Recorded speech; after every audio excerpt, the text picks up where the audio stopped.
Green height, please! Dito sa mundo ay mag-isip-isip tayo.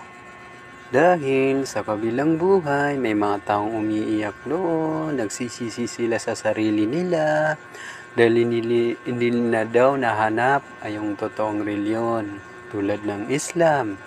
Kaya gusto nilang bumalik sa mundo para hanapin yung totoong reliyon, kagaya ng Islam.